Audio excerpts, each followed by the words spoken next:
உடம்பினை முன்னம் இழுக்கு என்று இருந்தேன், உடம்பினுக்குள்ளே உருவொருள் கண்டேன். உடம்பினுக்குள்ளே உத்தமன் கோயில் கொண்டான் என்று உடம்பினை யான் இருந்து ஓம்புகின்றேனே. இந்த உடம்ப நாம இவ்வளவு காலம் என்ன நினைக்கிறோம்?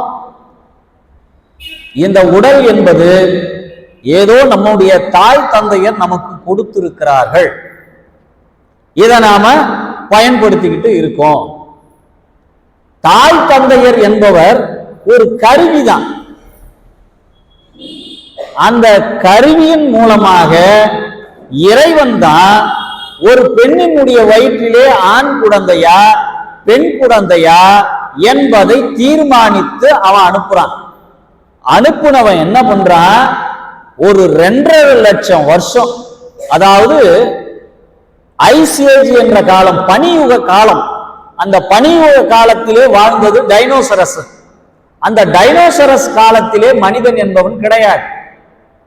பிறகுதான் மனிதன் இறைவனுடைய தீவிர சிந்தனைக்கு பிறகு வெறும் 5 அறிவு விலங்கினங்களை மட்டும் படைத்த இறைவன் அடுத்து என்ன பண்றான்? 6ஆம் அறிவிலே ஒரு உயிரினத்தை படைக்க வேண்டும் என்ற நோக்கிலே டைனோசரர் காலத்திற்கு பிறகு இந்த மனிதனை படைக்கிறான். இந்த மனிதனை படைக்கின்ற பொழுது எந்தவித பாகுபாடும் இன்றிதான் அவன் இந்த மனிதர்களை தெளிவாக படைத்து இந்த மண்ணிற்கு அனுப்புகிறான். அவன் அனுப்பியதனுடைய நோக்கமே என்னன்னா, எல்லா உயிர்களையும் சென்று நாம் பராமரித்தல் என்பது இயலாது.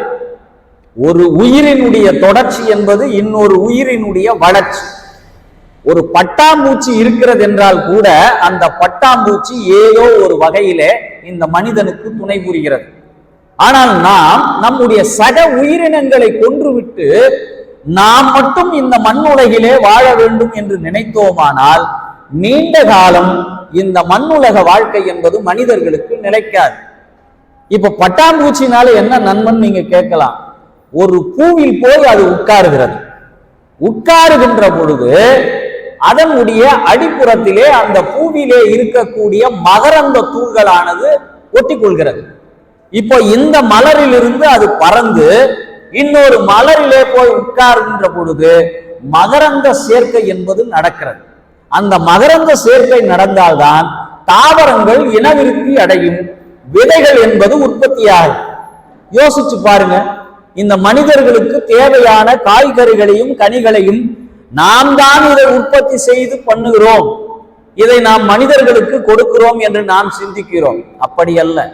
உலகில் இருக்கக்கூடிய புழு முதல் கொண்டு அடிமண்ணை மேல் மண்ணாக புழு மாற்றினால்தான் அந்த நிலத்திலே விவசாயம் செய்ய முடியும். இப்படி ஒரு விவசாய நிலத்திலே எத்தனை உயிரினங்கள் இந்த மனிதனுக்கு தேவையான உணவை உற்பத்தி செய்வதற்கு துணை புரிகின்றன என்பதை நாம் மறந்துவிட்டு அந்த உயிரினங்களை எல்லாம் நாம் அடித்துக் கொள்கிறோம். உதாரணமாக ஒரு வயலிலே பாம்பு இருக்கிறது என்றால் அந்த பாம்பு எதற்காக படைக்கப்பட்டு இருக்கிறது என்றால் நெற்கதிர்களை எல்லாம் எலி போய் அறுத்து விடும் என்ற காரணத்தினால் அந்த எலியையும் அவன்தான் படைத்தான். அந்த எலியை பிடிப்பதற்கு பாம்பினையும் படைத்தான். ஆக எந்த நோக்கத்திலே நீங்கள் பார்த்தோமானாலும் இந்த உலக இயக்கம் என்பது மனிதன் நன்றாக வாழ வேண்டும் என்பதற்காகத்தான் இறைவன் மலைகளை படைத்தான், கடலை படைத்தான், நதியை உருவாக்கினான். இதில் ஏதாவது இந்த மனிதனுக்கு எங்காவது பங்கு இருக்கிறதா? ஒரு மனிதன் நினைத்தால் ஒரு கடலை உற்பத்தி செய்ய முடியுமா? ஒரு மனிதன் நினைத்தால் ஒரு நதியை உற்பத்தி செய்ய முடியுமா? இதெல்லாம் எதுவுமே ஒரு மனிதனால் ஒரு காலத்திலும் செய்ய முடியாது. இதை செய்ய முடிந்தவன் ஒரே ஒருவன், நம்முடைய சிவபெருமான் ஒருவன் தான் இதை செய்து நமக்கு பரிசாக கொடுத்திருக்கிறார். நம்ம எல்லாம் வாழ வேண்டும் என்பதற்காக கொடுத்ததை எல்லாம் இன்றைக்கு நாம் நாசப்படுத்தி கொண்டிருக்கிறோம். ஆறுகளில் எல்லாம் கழிவை கலந்து விட்டு ஆறை அசிங்கப்படுத்தி விட்டோம். குடிக்கின்ற நீர்களில் எல்லாம் குப்பைகளை கொட்டி விட்டோம். நெகிழி என்று சொல்லப்படுகின்ற பாலித்தீன் கவர்களை எல்லாம் கண்ட இடங்களிலே போட்டு இன்றைக்கு நமக்கு நீராதாரம் கிடைக்காத அளவிற்கு இன்று வாழ்வு முறை மாறிவிட்டதற்கு காரணம் 5 அறிவு உள்ள விலங்குகள் எல்லாம் அதற்கு விதிக்கப்பட்ட வாழ்க்கையை வாழ்ந்து கொண்டிருக்கிறது.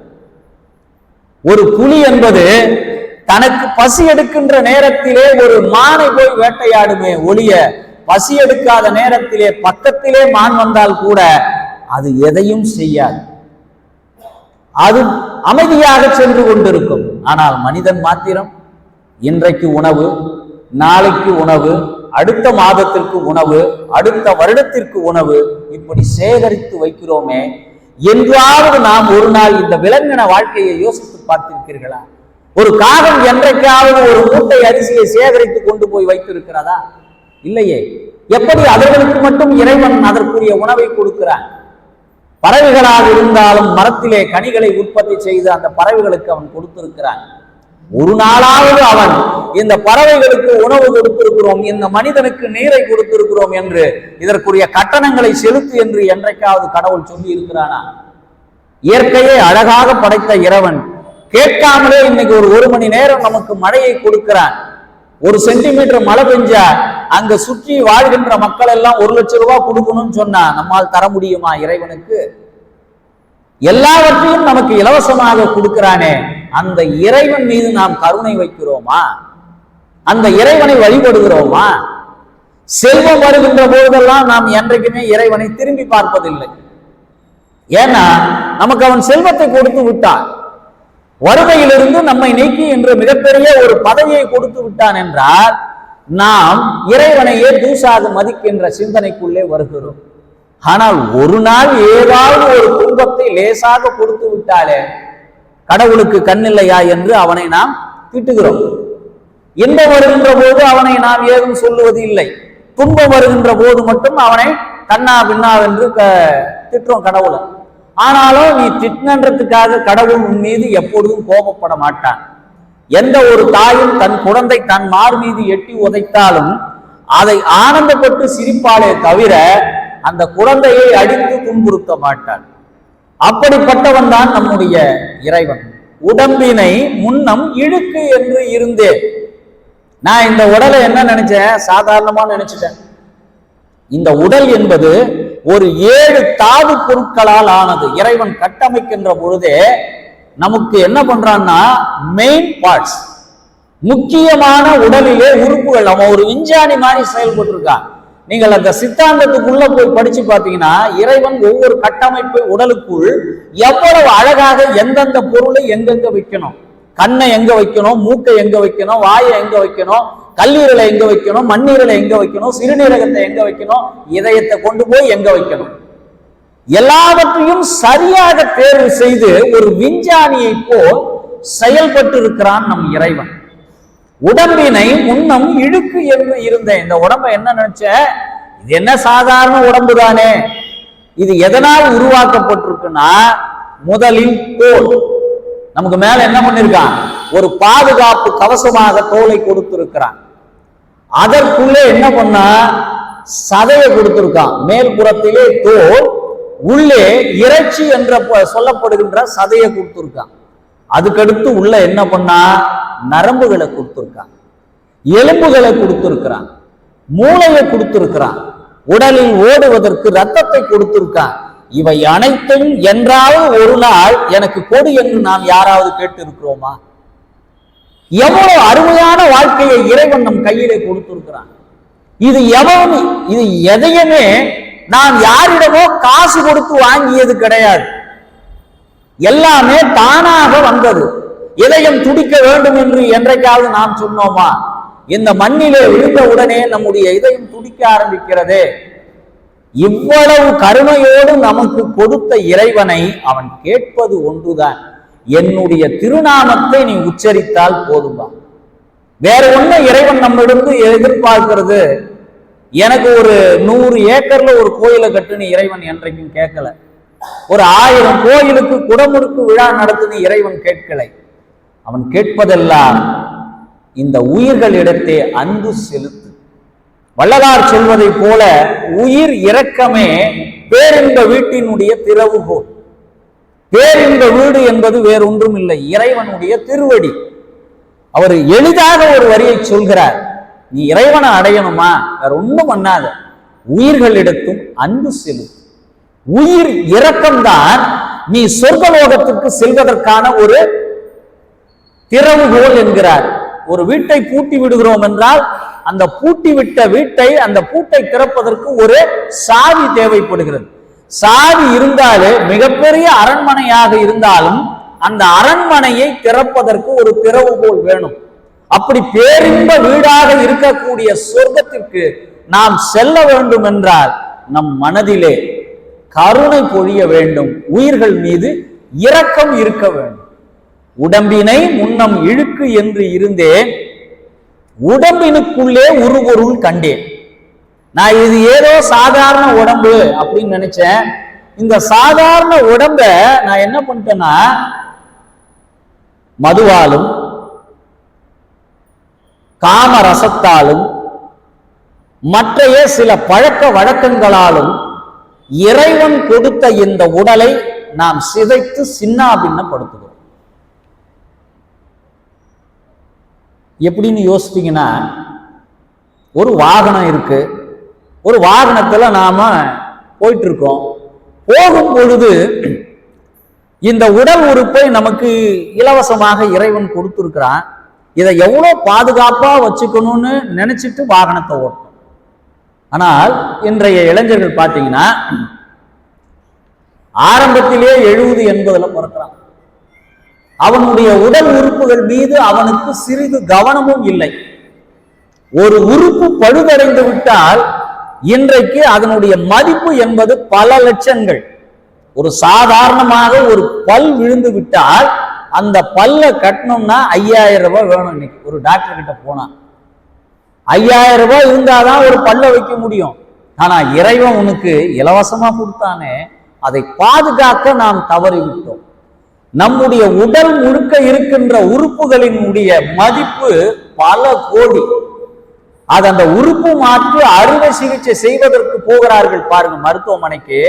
அப்பதான் அவங்களுக்கு அவங்களுடைய உறுப்பினுடைய மதிப்பு என்னன்றது அந்த மருத்துவமனையிலே அறுவை சிகிச்சை செய்கின்ற பொழுதுதான் நம்முடைய உறுப்பினுடைய மதிப்பு என்னங்கிறது அந்த மனிதனுக்கு புரியும். அப்ப யோசிச்சு என்ன பண்றது?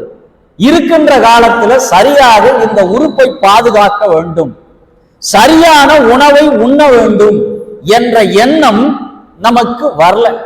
காரணம், நாம் உலக மாயைக்குள் சிக்குண்டு கிடக்கிறோம். எங்கு நமக்கு இன்பங்கள் கிடைக்கிறதோ அந்த இன்பத்தின் பாதையிலே நாம் செல்ல ஆரம்பிக்கிறோம். அந்த இன்பம் என்பது நமக்கு துன்பமாக மாறுகின்ற பொழுதுதான் இந்த உடலினுடைய மதிப்பு என்ன என்பது நமக்கு புரிய ஆரம்பிக்கிறது. புரிய ஆரம்பிக்கின்ற நேரத்திலே நாம் அந்த உறுப்பை இழந்து விட்டு இருப்போம். ஒரு கால் இல்லாதவனுக்குத்தான் ஒரு காலினுடைய வலிமை என்ன என்பது புரியும். ஒரு கையிலே கோலை கொண்டு நடக்கின்ற பொழுது நாம் சாதாரணமாக அவனை கடந்து போய் விடுகிறோம். ஒரு கால் ஊனமுற்றவனை கடந்து போகின்ற பொழுது இறைவன் நமக்கு இந்த காலை கொடுத்திருக்கிறானே, இதை ஒரு நல்ல பணிக்கு இந்த காலை பயன்படுத்தலாமே. கால் இல்லாமல் ஒருத்தன் எவ்வளவு கஷ்டப்படுகிறானே, கண் இல்லாமல் ஒருவன் எவ்வளவு துன்பப்படுகிறானே. இருக்கின்ற பொழுது நமக்கு அதனுடைய மதிப்பு என்பது தெரியாது. இல்லாத பொழுதுதான் நமக்கு அதனுடைய மதிப்பு தெரியும். உடம்பினுக்குள்ளே ஒரு பொருள் கண்டேன், உடம்பினை யான் இருந்து ஓம்புகின்றேனே. இந்த உடம்புக்குள்ள என்னென்ன இருக்குதுன்னு நான் தெரிஞ்சுக்கிட்ட பின்னாலதான் இதற்குள்ளே இறைவன் என்பவன் உள்ளே இருக்கிறான் என்பதினால் நான் இந்த உடம்பினை யான் இருந்து ஓம்புகின்றேனே என்று திருமூலர் நமக்கு சொல்றார். இதன் மூலம் நமக்கு கொடுக்கின்ற வாழ்வியல் என்பது, முதல் வாழ்வியல், மனிதர்கள் என்பவர்கள் எல்லோரும் ஒருவர். மொத்தம் ஒரு 3000 பாடல்களில் 3000 விதமான கருத்துக்களை கொடுத்திருக்கிறார். இருப்பினும் நமக்கு குறுகிய நேரத்திலே இன்றைய நம் வாழ்விற்கு என்ன வாழ்வியல் முறையில் தேவை என்பதை நாம் புரிந்து கொண்டால் போதும். அதற்காக 3000 பாடல்களை படித்து நாம் தெரிந்து கொள்ள வேண்டிய அவசியம் இல்லை. ஒரு சில பாடல்களை புரிந்தாலே நம்முடைய வாழ்க்கை என்ன என்பது நமக்கு புரிந்து போய்விடும். தன்னை அறிய தனக்கொரு கேடு இல்லை, தன்னை அறியாமல் தானே கெடுகின்றான். தன்னை அறியும் அறிவை அறிந்தபின் தன்னை அர்ச்சிக்க தான் இருந்தான். முதலில் நாம முதல் வேலை என்ன பண்றோம்னா, நம்மை பற்றி தெரிந்து கொள்வதை விட அடுத்தவனுடைய வளர்ச்சி என்ன, அடுத்தவனுடைய தளர்ச்சி என்ன, இதுலதான் நம்முடைய வாழ்க்கையில் பெரும்பான்மையான நேரங்களில் நாம் கவனம் செலுத்தி கொண்டிருக்கோம். அவன் எப்படி முன்னேறினா, இவன் எப்படி விழுந்துட்டான், இதுல நம்ம கவனம் செலுத்துறோம். ஆனா முதல்ல நாம் செய்ய வேண்டியது, தன்னை அறிய தனக்கு ஒரு கேடில்லை. முதல்ல நீ எதற்காக இந்த பூமிக்கு வந்திருக்கிறாய் என்பதை நாம் முதலிலே அறிந்து கொள்ளணும்.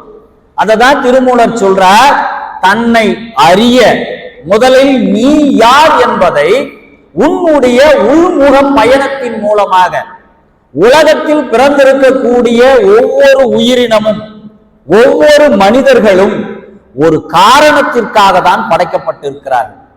ஒரு மனிதன் இசையிலே வல்லுனராக இருக்கலாம், ஒரு மனிதன் பாடுவதிலே வல்லவனாக இருக்கலாம், ஒரு மனிதன் படிப்பதிலே மிகுந்த கெட்டிக்காரனாக இருக்கலாம்.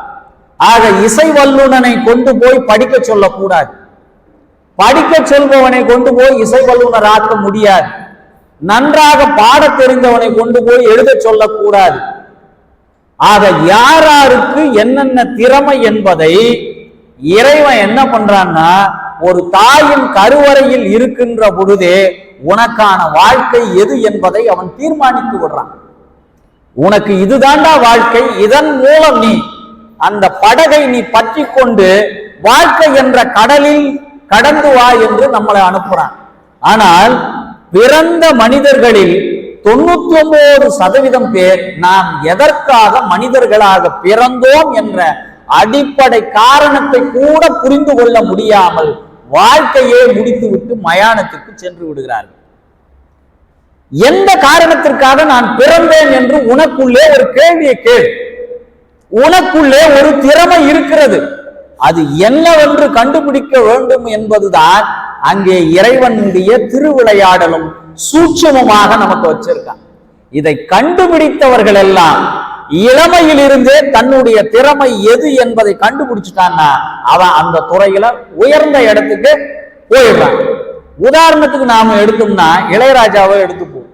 சிறு வயதிலேயே தனக்கு இந்த இசை திறமை இருக்கிறது என்று அவர் புரிந்து கொண்ட காரணத்தினால் இன்றைக்கு அவர் ஒரு மேஸ்ட்ரோவாகவும் ஒரு சிம்போனி இசை அமைக்கின்ற அளவுக்கும் உலகத்திலே அவர் உயர்ந்து விட்டார்.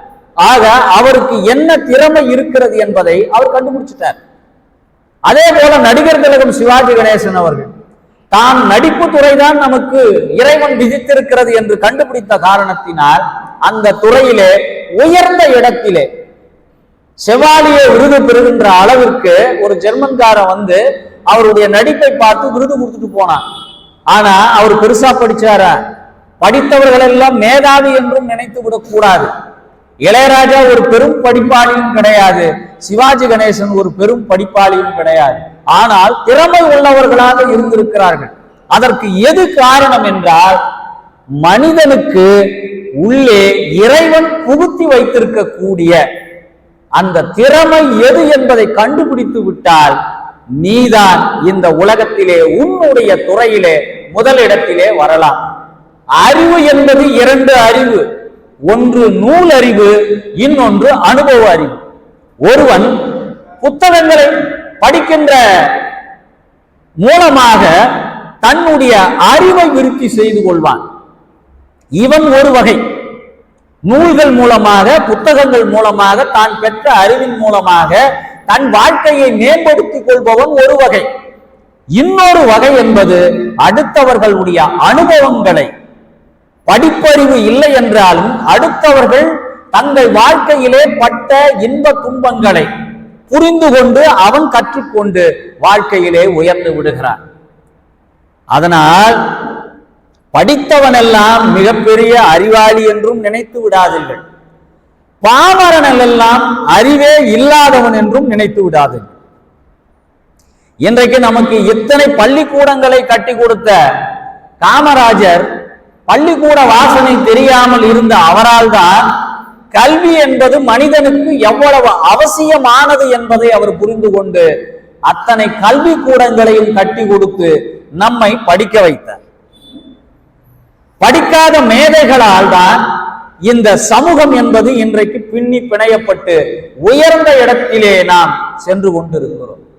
தன்னை அறிய தனக்கு ஒரு கேடு இல்லை, தன்னை அறியாமல் தானே கெடுகின்றான்.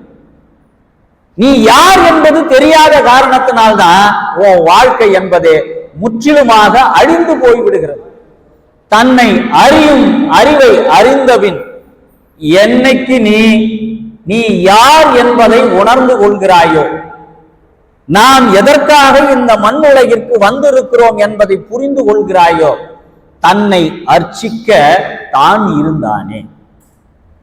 இந்த 4 வரிகளுக்குள் மிகப்பெரிய தத்துவத்தை திருமூலர் நமக்கு வலியுறுத்தி வாழ்வியலுக்காக சொல்கிறார். முதலில் நீ யார் என்பதை அறிந்து கொள். நீ யார் என்பதற்கு எது தடையாக இருக்கிறதோ அவற்றை எல்லாம் விலக்கிக் கொள். உனக்கென்று இந்த பூமியிலே விதிக்கப்பட்ட வாழ்க்கை என்பது ஏதோ ஒரு சாதனையை நீ செய்ய வேண்டும் என்பதற்குத்தான் இறைவன் இந்த மண் உலகிற்கு நம்மை அனுப்பியிருக்கிறான் என்பதை புரிந்து கொண்டாலே நம் வாழ்க்கையில் எந்த காலத்திலும் நமக்கு பிரச்சனைகள் என்பது அணுகாது.